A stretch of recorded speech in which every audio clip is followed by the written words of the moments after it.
राम सेतु की लंबाई 100 योजन या 36 किलोमीटर।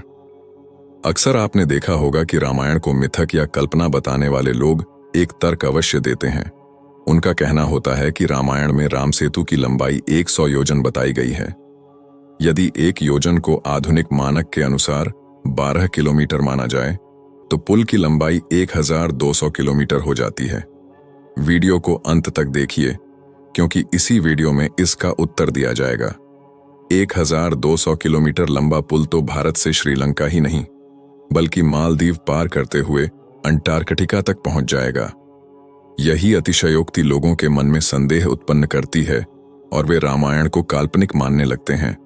परंतु प्रश्न यह है, क्या हम रामायण कालीन योजन को आधुनिक किलोमीटर इकाई से मापकर सही निष्कर्ष निकाल रहे हैं? आज हम इसी विषय को क्रमवार समझेंगे। हमारा प्रयास है कि इस प्रश्न का समाधान स्वयं रामायण और प्राचीन ग्रंथों के आधार पर खोजा जाए। आलोचक कहते हैं, रामायण में राम सेतु की लंबाई 100 योजन है। आज एक योजन को 12 किलोमीटर माना जाता है। अतः पुल की लंबाई 1200 किलोमीटर होनी चाहिए। यही तर्क सनातन इतिहास का मजाक बनाने के लिए उपयोग किया जाता है। लेकिन क्या वास्तव में महर्षि वाल्मीकि ने कोई गणितीय त्रुटि की थी, या फिर हम आधुनिक कैलकुलेटर से प्राचीन इकाइयों को गलत ढंग से माप रहे हैं? रामायण में प्रयुक्त मापन इकाई का नाम था दंड। वाल्मीकि रामायण के युद्ध कांड के 22वें सर्ग के 64 और 65 के श्लोक में वर्णन मिलता है कि सेतु निर्माण के समय वानर दंड लेकर माप कर रहे थे। श्री वाल्मीकि रामायण में ऐसा वर्णन मिलता है, कोई नापने के लिए दंड पकड़ते थे तो कोई सामग्री जुटाते थे। श्री रामचंद्र जी की आज्ञा शिरोधार्य करके सैकड़ों वानर जो पर्वतों और मेघों के समान प्रतीत होते थे, अर्थात यहां पुल की लंबाई और चौड़ाई दंड से मापी जा रही थी। अब प्रश्न है कि दंड क्या है और दंड का माप क्या है? दंड का प्राचीन गणित की अगर बात करें तो एक चाणक्य के अर्थशास्त्र के अनुसार चतुरहस्तो दंड 4 हस्त अर्थात हाथ बराबर 1 दंड 2। भास्कराचार्य द्वारा रचित लीलावती में बताया है कि 8 जौ का 1 अंगुल होता है, 24 अंगुल का 1 हस्त अर्थात हाथ और 4 हस्त अर्थात हाथ का 1 दंड होता है, अर्थात 4 हाथ का 1 दंड। यदि एक हाथ को लगभग 18 इंच माना जाए तो 4 हाथ के 6 फीट हुए और 6 फीट के 1.8 मीटर होते हैं। अतः 1 दंड बराबर है 1.8 मीटर के। दंड से योजन तक का गणित प्राचीन सैन्य एवं निर्माण विज्ञान में 200 दंड की दूरी को एक लघु योजन माना जाता था। अब गणित कीजिए, 200 दंड और 1.8 मीटर को गुणा करने पर 360 मीटर प्राप्त होता है, जो कि एक योजन की गणना है। अर्थात एक योजन में 360 मीटर होते हैं, न कि 12 किलोमीटर। राम सेतु का गणित श्री वाल्मीकि रामायण के अनुसार ऐसा था कि पुल 5 दिनों में बनाया गया। दिन योजन दूरी 360 मीटर प्रति योजन। पहले दिन 14 योजन निर्माण किया जो कि लगभग 5 किलोमीटर होता है। दूसरे दिन 20 योजन जो लगभग 7 किलोमीटर होता है। तीसरे दिन 21 योजन जो लगभग 7.5 किलोमीटर। चौथे दिन 22 योजन जो लगभग 8 किलोमीटर और पांचवें दिन 23 योजन जो कि लगभग 8.5 किलोमीटर होता है, जिनका कुल जोड़ 100 योजन होता है और 100 को 360 मीटर से गुणा करने पर 30,600 मीटर होता है, जो कि 36 किलोमीटर की दूरी है। अर्थात 100 योजन का राम सेतु अर्थात 36 किलोमीटर।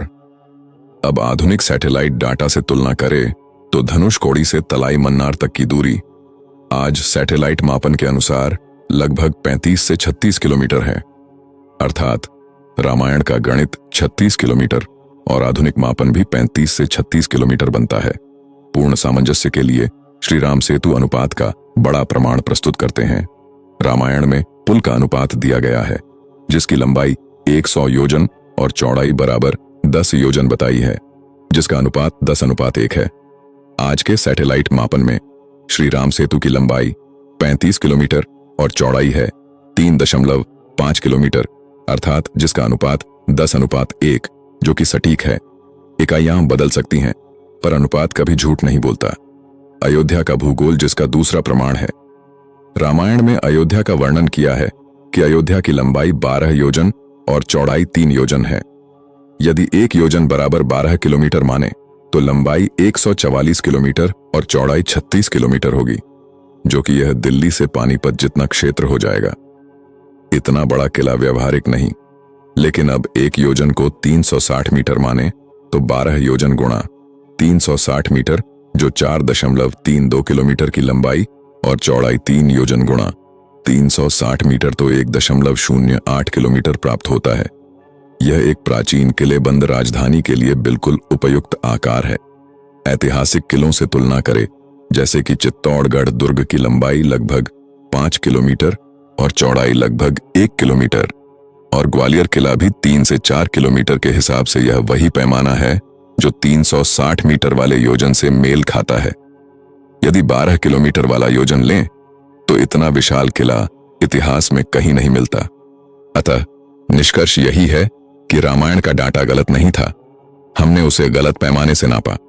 दंड आधारित गणना से राम सेतु 36 किलोमीटर और अयोध्या का क्षेत्रफल व्यवहारिक अनुपात और आधुनिक सैटेलाइट से मेल खाता है। अतः महर्षि वाल्मीकि केवल कवि ही नहीं, सटीक भूगोलवेत्ता भी थे। अंतिम विचार में केवल इतना ही कि राम सेतु केवल आस्था का विषय नहीं है, यह प्राचीन भारत की इंजीनियरिंग, गणित और भूगोल ज्ञान का उदाहरण है। जब हम शास्त्रों को सही संदर्भ और सही मापन प्रणाली से पढ़ते हैं, तब वे विज्ञान और इतिहास की कसौटी पर खरे उतरते हैं। जय सिया राम, हर हर महादेव।